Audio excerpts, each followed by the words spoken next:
Hola, soy el creador de este canal. El 98,9% de los que miran no están suscritos. Este canal es independiente y cuesta mucho mantenerlo. Si te gusta esta historia, por favor suscríbete ahora. Ahora que ya te suscribiste y vas a ayudarnos a permanecer, quédate con el video. ¿Has sentido alguna vez que lo has dado todo y te has quedado sin nada? La madrugada en Madrid tiene un aliento helado que se cuela por debajo de las mantas más gruesas y se aferra a los huesos con la tenacidad del óxido. Para Samuel, ese aliento era el primer saludo de cada día, un recordatorio constante de que su hogar era una oquedad de hormigón bajo el viaducto de Segovia. A sus 48 años, el mundo se había reducido a ese espacio húmedo y resonante, un útero de cemento donde el único calor verdadero provenía de los jirones de una vida que ya no existía. El olor que lo envolvía era una extraña sinfonía urbana. El asfalto mojado por el sereno, con su aroma casi mineral, se entrelazaba con el hedor rancio y antiguo del río Manzanares, un perfume de abandono que se le había impregnado en la piel y en la ropa. Samuel, cuya piel negra absorbía la escasa luz del amanecer, se movió bajo su única manta raída, sintiendo el tejido áspero contra su mejilla. Sus manos, antaño instrumentos de una magia sonora que embrujaba los pequeños clubes de jazz de Malasaña, eran ahora un mapa de grietas y callosidades, esculpidas por el frío y la necesidad. El hombre que una vez hizo llorar y reír a extraños con las notas de su trompeta, ahora era una sombra, un contorno anónimo que la ciudad prefería no ver. Junto a él, como un apéndice sagrado de su propio cuerpo, descansaba un estuche de trompeta.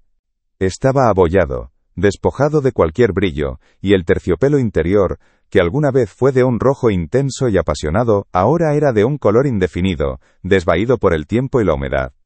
Dentro, dormía su trompeta, su ancla, el último testigo tangible del hombre que fue. El estruendo sordo y constante del tráfico sobre su cabeza, era la banda sonora de su exilio, un zumbido metálico y sin alma que había suplantado a los aplausos y a los susurros de admiración. Esa mañana, sin embargo, el frío parecía distinto, más afilado, como si presagiara una ruptura en la monótona partitura de su supervivencia. Algo en el aire, más allá de la humedad, le decía que la música estaba a punto de cambiar. El ritmo predecible de la ciudad despertando, el chirrido de la primera persiana metálica, el lejano lamento de una sirena, fue perforado por un sonido inusual y cercano, el de unos zapatos caros, de cuero, pisando con una urgencia contenida el suelo mojado bajo el puente. No era el arrastrar de pies de otros como él, ni el paso rápido y desinteresado de los que iban a trabajar. Este era un sonido diferente, un sonido fuera de lugar. Samuel entreabrió los ojos y vio una silueta recortada contra la pálida luz grisácea. Un hombre. No llevaba el traje impecable de los ejecutivos que poblaban los rascacielos cercanos, pero su elegancia era innegable, aunque discreta. Un abrigo de cachemira de corte perfecto, unos zapatos que, a pesar de estar gastados por el uso, delataban una calidad y un precio inalcanzables. El hombre, Arturo Vargas, aunque Samuel no podía saberlo, era un titán silencioso del mundo tecnológico, un multimillonario, cuya cara jamás aparecía en las revistas. Y en ese momento, era simplemente un hombre varado. Un coche de lujo con una avería inexplicable a unas calles de distancia, y un móvil sin una sola gota de batería, lo habían despojado de todo su poder, dejándolo tan vulnerable como un recién nacido. Sus ojos, acostumbrados a comandar imperios con una sola llamada, ahora barrían la desolación del lugar con un pánico apenas disimulado. Se acercó a Samuel, y en su mirada no había lástima, ni asco, ni superioridad. Había algo mucho más primario y universal: desesperación. Su voz, cuando habló, fue un murmullo ronco, despojado de toda autoridad. «Perdone», dijo, las palabras formando una nube de vaho en el aire gélido. He perdido mi cartera. Mi coche se ha averiado, necesito llegar a una reunión. Es vital». La forma en que lo miraba, no de arriba a abajo, sino de igual a igual, de náufrago a náufrago, fue lo que impidió que Samuel se diera la vuelta y lo ignorara. En ese instante, bajo el viaducto, no eran un millonario y un sin techo, eran solo dos hombres en los límites de su mundo. Comenta desde dónde nos estás viendo, y pulsa en suscribirse ahora, es gratis y no te saca del vídeo. La petición del desconocido resonó en el interior de Samuel, no como palabras, sino como un golpe sordo en el estómago. Un rugido animal y hueco le recordó la realidad más inmediata y brutal de su existencia. Su mano, de forma casi instintiva, se posó sobre el pecho, sobre el pequeño bulto que formaba un monedero de tela cosido en el forro interior de su chaqueta. Allí, pegado a su corazón, descansaba su tesoro. Un billete de 5 euros, arrugado y suave por el manoseo, y 3 monedas de 1 euro, 8 euros, no era solo dinero. Era la tangible promesa de calor, la garantía de un plato de lentejas humeantes en el comedor social de la calle del Oso. Era su pasaporte para 2 días de supervivencia, su única comida caliente asegurada en las próximas 48 horas. Podía casi oler el guiso, sentir el vapor en su cara, el alivio bendito del primer bocado caliente recorriendo su cuerpo entumecido. La voz de El Gato, un veterano de la calle que dormitaba en el puente de al lado, se deslizó en su mente como una serpiente. Primero yo, y después también, Samuel. Siempre, le había dicho una vez, con una sonrisa desdentada y cínica. La nobleza es un lujo para los que tienen la barriga llena. Aquí abajo, la única ley es la tuya. La voz de El Gato, era la voz de la razón, de la supervivencia a cualquier coste, una lógica forjada en el yunque del abandono y la traición. Era una voz que le gritaba que se diera la vuelta, que se acurrucara de nuevo bajo su manta, y dejara que aquel hombre elegante resolviera sus propios problemas de rico. Pero entonces, otra voz, mucho más suave y lejana, emergió de las profundidades de su memoria. Era la voz de su abuela, sus manos cálidas sobre las suyas mientras le enseñaba los primeros acordes en un viejo piano. Samu, le decía, la música más bonita, el acto más puro, es el que se hace para quien no puede pagarlo. No se toca con los dedos, se toca con el alma. Samuel levantó la vista y miró de nuevo al desconocido. Vio sus manos, finas y cuidadas, pero que temblaban ligeramente, traicionando su fachada de control. Y en sus ojos, detrás del pánico, vio un destello de la misma fragilidad que él sentía cada vez que la tos le sacudía el pecho en mitad de la noche. Y en ese momento, la batalla en su interior terminó. El movimiento fue lento, casi ceremonial, como si estuviera preparando un solo de trompeta en un escenario silencioso. Sus dedos, entumecidos por el frío, buscaron torpemente la cremallera del monedero interior. El sonido del metal deslizándose fue desproporcionadamente alto en el silencio que se había instalado entre los dos hombres, un sonido áspero que rasgó la quietud de la madrugada. El roce de la tela gastada del monedero contra la yema de sus dedos era una sensación dolorosamente familiar, la textura de su propia precariedad.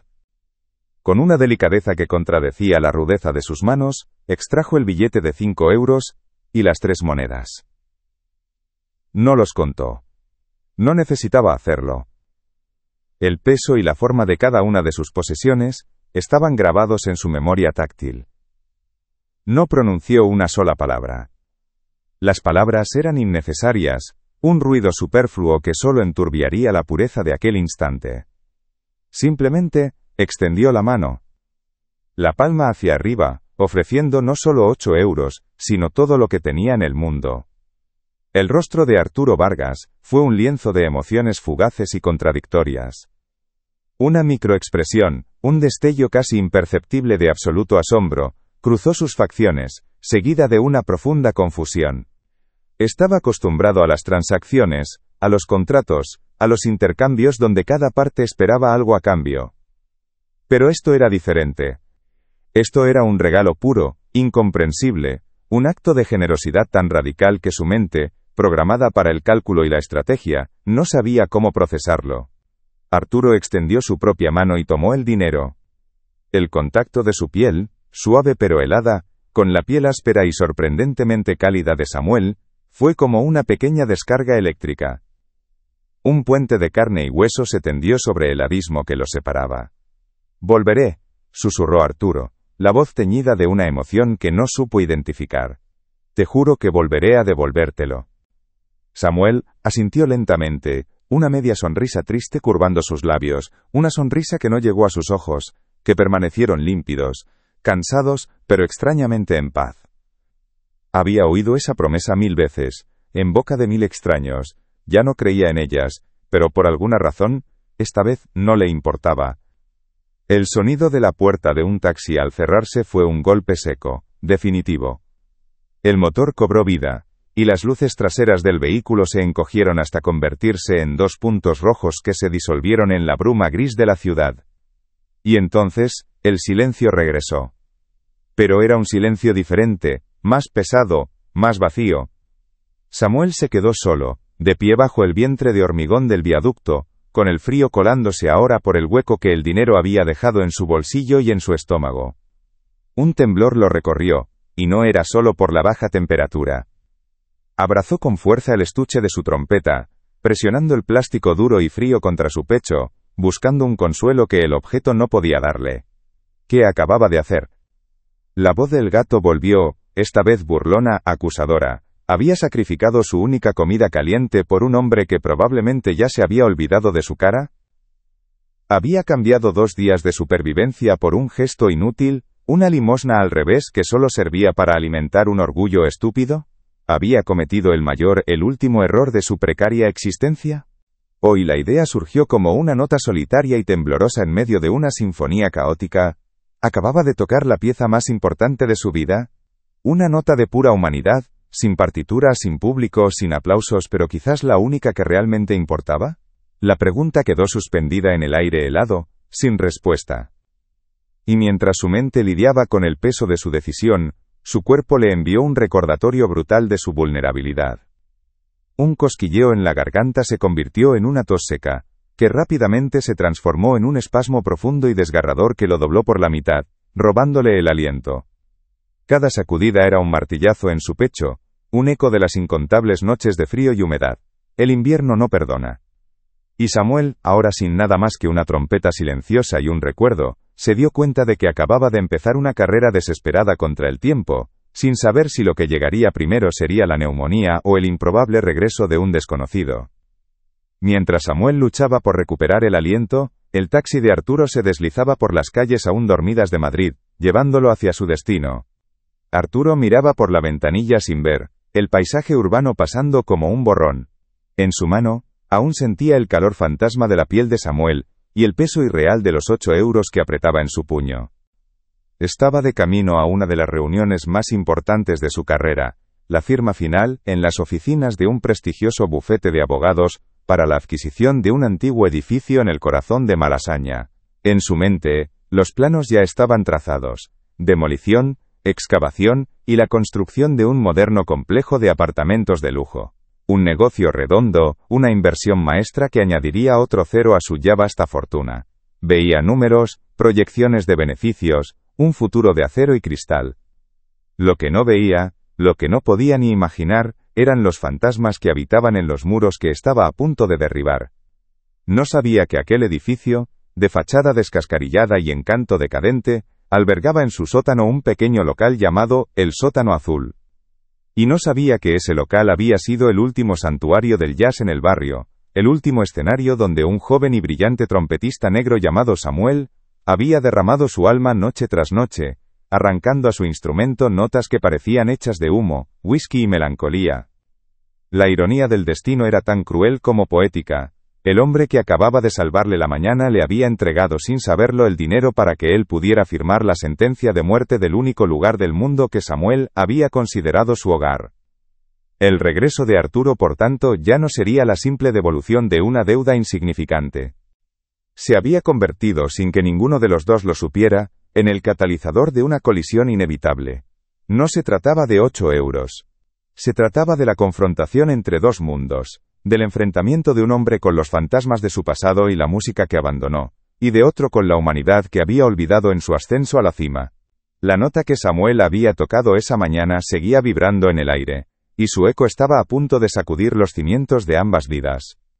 El taxi se movía como un espectro silencioso por el laberinto de asfalto. Dentro, Arturo Vargas no miraba la ciudad, sino la palma de su mano. Allí descansaban el billete arrugado y las 3 monedas, un universo de supervivencia contenido en 8 euros. El papel, suavizado por un uso incontable, se sentía extrañamente orgánico, vivo, como si aún conservara el calor del pecho de Samuel. El metal de las monedas era frío, pero pesaba en su conciencia más que todos los lingotes de oro que sus cifras podían comprar. Cada semáforo en rojo era una pausa en la que el rostro de aquel hombre, sus ojos cansados pero increíblemente claros, volvía a él. Era una imagen que no encajaba en su mundo de balances y proyecciones. Una variable humana que ningún algoritmo podría haber predicho. Comenta desde dónde nos ves y pulsa en suscribirse ahora. Es gratis y no sales del vídeo. Esos 8 euros eran como una semilla. Arturo había manejado transacciones de miles de millones, acuerdos que cambiaban el skyline de ciudades enteras, pero todas ellas eran frías, abstractas, números en una pantalla. Esto era diferente, esto tenía la textura de la tela raída, y el olor a humedad y dignidad. Recordó una vez, al principio de su carrera, cuando un inversor le dio un cheque en blanco y le dijo, «Llénelo usted, confío en su ambición». Se sintió poderoso. Pero ahora, sosteniendo el almuerzo de un desconocido, no se sentía poderoso, se sentía responsable. La semilla de esos 8 euros había caído en la tierra árida de su rutina, y algo, sin que él lo supiera, había empezado a germinar. Y ahora la pregunta no era si llegaría a tiempo a su reunión, sino, ¿a qué versión de sí mismo encontraría al llegar? El taxi se detuvo frente a un imponente edificio de mármol y cristal en pleno Paseo de la Castellana. El portero uniformado le abrió la puerta con una deferencia automática, pero sus ojos se detuvieron una fracción de segundo más de lo normal en el abrigo de cachemira de Arturo, ahora ligeramente húmedo y arrugado.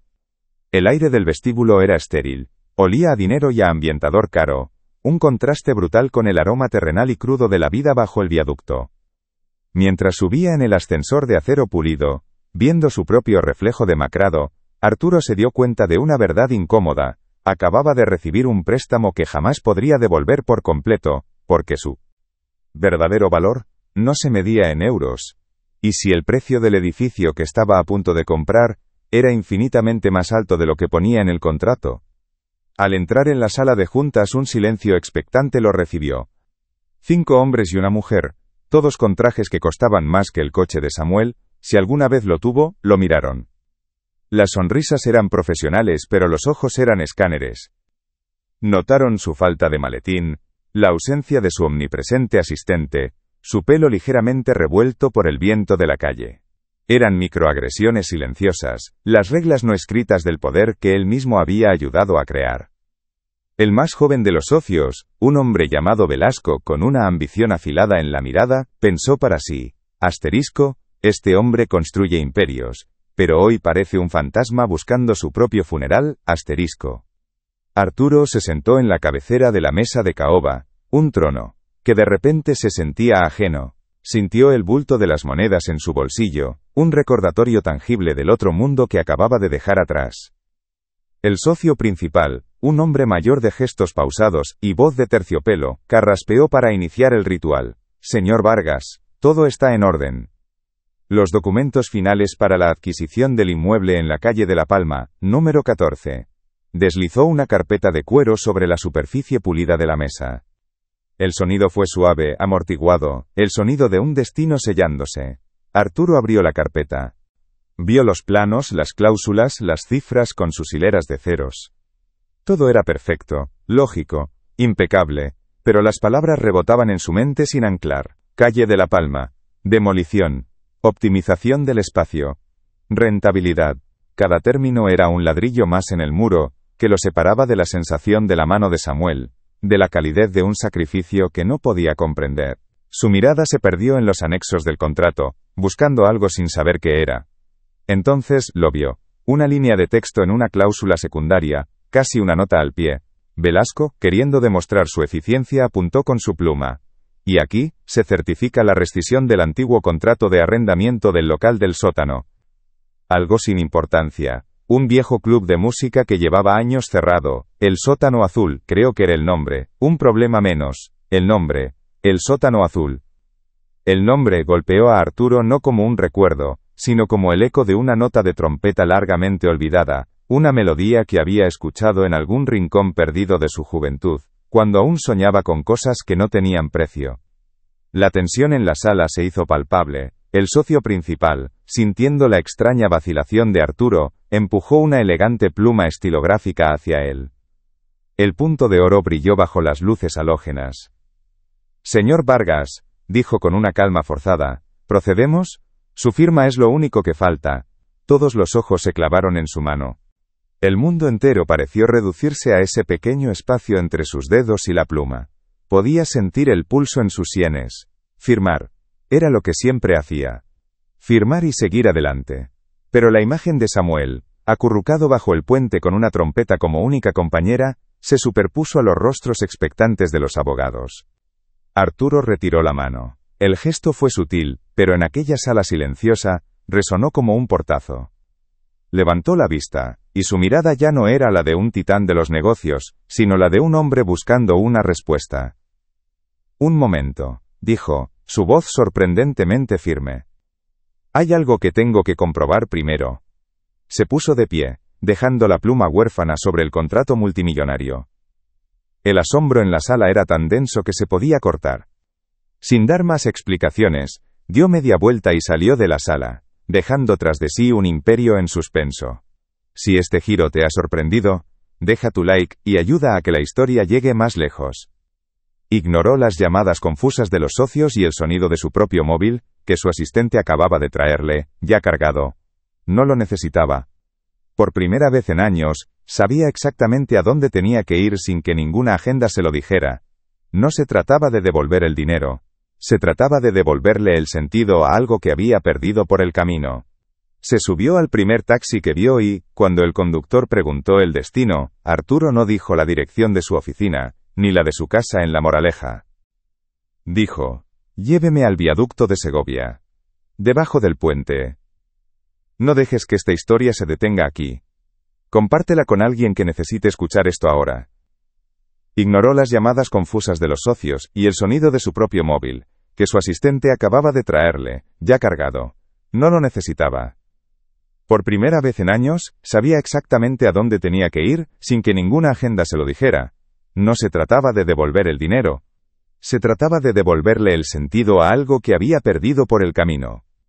Se subió al primer taxi que vio y, cuando el conductor preguntó el destino, Arturo no dijo la dirección de su oficina, ni la de su casa en La Moraleja. Dijo, lléveme al viaducto de Segovia, debajo del puente, no dejes que esta historia se detenga aquí, compártela con alguien que necesite escuchar esto ahora. El taxi se movía como un espectro silencioso por el laberinto de asfalto. Dentro, Arturo Vargas no miraba la ciudad, sino la palma de su mano. Allí descansaban el billete arrugado y las 3 monedas, un universo de supervivencia contenido en 8 euros. El papel, suavizado por un uso incontable, se sentía extrañamente orgánico, vivo, como si aún conservara el calor del pecho de Samuel. El metal de las monedas era frío, pero pesaba en su conciencia, más que todos los lingotes de oro que sus cifras podían comprar. Cada semáforo en rojo era una pausa en la que el rostro de aquel hombre, sus ojos cansados pero increíblemente claros, volvía a él. Era una imagen que no encajaba en su mundo de balances y proyecciones, una variable humana que ningún algoritmo podría haber predicho. Esos 8 euros eran como una brújula rota que, en lugar de señalar al norte magnético de los negocios, apuntaba a un norte moral que había olvidado que existía. Estaba volviendo al punto de partida, no para cerrar un círculo, sino para entender dónde se había torcido el suyo. Cuando el taxi lo dejó bajo el viaducto, el sol ya estaba más alto, pero la luz no traía calor. Solo servía para revelar la crudeza del lugar, las manchas de humedad en el hormigón, los grafitis superpuestos, el olor a orina y abandono, y el vacío. El rincón donde había encontrado a Samuel estaba desierto, solo quedaba una mancha oscura en el suelo, la huella de una vida que se había movido. Arturo sintió un pánico irracional. Empezó a caminar, preguntando a las pocas sombras que se acurrucaban en los soportales. ¿Han visto a un hombre? Negro, alto, con un estuche de trompeta. Las miradas que recibió eran muros de indiferencia, sospecha o simple cansancio. Era invisible, y su dinero y su poder no servían de nada aquí. Un hombre mayor, con una barba gris enmarañada y unos ojos astutos como los de un felino callejero, lo observó desde la distancia. Era el gato. Arturo se le acercó, repitiendo su pregunta. El gato lo midió de arriba abajo, vio el abrigo caro, la desesperación de niño rico perdido. Y pensó, con el cinismo forjado por 1000 inviernos, asterisco, otro salvador de fin de semana, viene a devolverle calderilla y a comprarse un trozo de cielo. No busca un hombre, busca un espejo para sentirse bueno. en cuanto se canse, volverá a su burbuja, y Samuel seguirá aquí, tosiendo su alma, asterisco. Pasaron las horas. La búsqueda se convirtió en una odisea absurda por comedores sociales. Albergues que ya habían cerrado sus puertas y plazas donde el sol pegaba con una misericordia engañosa. Arturo estaba exhausto, frustrado. El mundo de Samuel era un laberinto sin mapa. El frío de la tarde empezaba a calarle los huesos, un eco del frío que Samuel debía sentir cada noche. Se detuvo en una esquina, derrotado. La lógica, su vieja y fiel compañera, le susurró al oído. Asterisco. Esto es inútil. Llama a tu asistente. Haz una donación anónima a una fundación. Es más eficiente. Es lo sensato asterisco. Sacó el móvil, el pulgar suspendido sobre el contacto de su asistente, a un solo toque de volver a su realidad ordenada y predecible. Y entonces, lo oyó. Un sonido frágil, casi un quejido, que se abría paso entre el ruido del tráfico. Una nota de trompeta, solitaria. Desafinada por el frío y la debilidad, pero inconfundible. Arturo levantó la cabeza, como un animal que ventea el aire. Siguió el sonido, el corazón latiéndole en la garganta. Lo llevó a la boca de una estación de metro, donde un pequeño grupo de gente pasaba sin mirar. Y allí estaba él. Samuel, con la espalda apoyada en la pared de azulejos fríos, los ojos cerrados, los labios pegados a la boquilla de su vieja trompeta. No tocaba una melodía sino fragmentos de un recuerdo, notas rotas que hablaban de dolor, de pérdida, pero también de una belleza testaruda que se negaba a morir. El sonido era el alma desnuda de un hombre que ya no tenía nada más que dar. Arturo se quedó inmóvil, observándolo, sintiendo cómo cada nota le desarmaba una a una todas sus certezas. Si estás sintiendo cada momento de este viaje, deja un corazón en los comentarios para que yo lo sepa. Arturo se acercó despacio, como si entrara en un lugar sagrado. Cada nota que Samuel soplaba era un esfuerzo visible. Su pecho se convulsionaba con una tos contenida después de cada frase musical, y el sudor perlaba su frente a pesar del frío del subterráneo. Estaba en un callejón sin salida, exprimiendo las últimas gotas de su alma, en un instrumento que era a la vez su salvación y su condena. Al abrir los ojos y ver a Arturo, no hubo reconocimiento inmediato, solo la mirada vacía de alguien que ha dejado de esperar nada. Arturo se detuvo frente a él, el murmullo de los transeúntes y el estruendo de los trenes formando un telón de fondo caótico para el silencio que se había instalado entre ellos. En su mano, los 8 euros parecían una ofensa, una solución ridículamente pequeña para un problema tan inmenso. Esa melodía, comenzó Arturo, su voz apenas un susurro. Yo la he escuchado antes.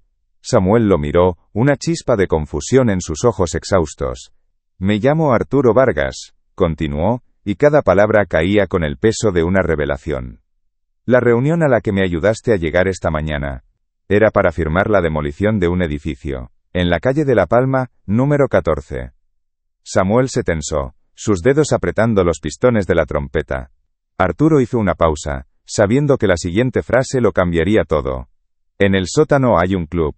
Un viejo club de jazz. Se llama El Sótano Azul. El nombre fue como una descarga eléctrica. La trompeta resbaló de los labios de Samuel, y sus manos, que habían creado tanta belleza, cayeron a sus costados, inertes. El Sótano Azul, repitió, y la palabra no era una pregunta, sino el eco de un fantasma. Una risa seca, rota, escapó de su pecho, un sonido más doloroso que cualquier llanto. La ironía era tan monumental, tan cruel, que aplastaba el aire. El hombre al que había salvado con su último aliento de supervivencia, era el verdugo de su único santuario, el destructor del único lugar donde su nombre había significado algo. Sus hombros se hundieron, no por el peso del instrumento, sino por el de una vida entera de pérdidas que culminaban en ese instante absurdo. Arturo vio cómo la última luz se apagaba en los ojos de Samuel, y en ese vacío se vio reflejado a sí mismo. Vio al constructor de imperios de cristal que arrasaba con los cimientos invisibles de las vidas de otros. Comprendió que la deuda no era de 8 euros, la deuda era un alma. El Sótano Azul no era un local en un anexo, era el corazón de aquel hombre, y él había estado a punto de extirparlo sin anestesia. La semilla que Samuel había plantado por la mañana, germinó en ese instante en una decisión irrevocable, no había vuelta atrás. Sacó el móvil. Con una calma que sorprendió incluso a sí mismo marcó un número. Velasco, dijo, su voz resonando con una autoridad que no admitía réplica. El acuerdo de la calle de La Palma cambia. Cancela la demolición. Olvídate de los apartamentos. Hubo una pausa. El sonido de la confusión al otro lado de la línea. Vamos a restaurarlo. Todo, y vamos a empezar por el sótano. Quiero que, el sótano azul, vuelva a sonar. Colgó sin esperar respuesta. Se volvió hacia Samuel, que lo miraba con una incredulidad absoluta. Un escenario está vacío sin su músico, dijo Arturo, su voz ahora más suave. Esto no es un favor. Es una inversión, en la única música que importa de verdad. 6 meses después. El aire ya no huele a humedad y desesperación, sino a madera pulida, a bebida y a la electricidad que precede a la música. Estamos en el sótano azul, renacido. En el pequeño escenario bajo un foco cálido está Samuel. El traje le queda bien, pero son sus ojos los que han cambiado. Brillan con una luz nueva. Levanta la trompeta, y lo que sale de ella ya no son notas rotas, sino una melodía redonda, poderosa, una historia de caída y redención, que envuelve al público en un silencio reverente. En una mesa al fondo, Arturo escucha, no como un millonario, sino como un hombre que fue salvado por 8 euros. La última nota de Samuel se queda flotando en el aire, una promesa cumplida, un testamento de que el acto más pequeño de humanidad puede componer la más grandiosa de las sinfonías. El botón rojo de suscripción está aquí debajo, al lado de mi nombre. Púlsalo y vente a la próxima historia. Porque a veces, el mayor de los imperios no se construye con ladrillos sino con puentes. Y la música más importante no es la que se vende, sino la que se comparte, una nota a la vez, cambiando el mundo desde un rincón olvidado bajo un viaducto. Porque a veces, el mayor de los imperios no se construye con ladrillos sino con puentes. Y la música más importante no es la que se vende, sino la que se comparte, una nota a la vez, cambiando el mundo desde un rincón olvidado bajo un viaducto. Has visto hasta aquí, y eso significa que valoras estas historias. Te pido de corazón, suscríbete ahora mismo. Somos un canal independiente y tu clic hace toda la diferencia.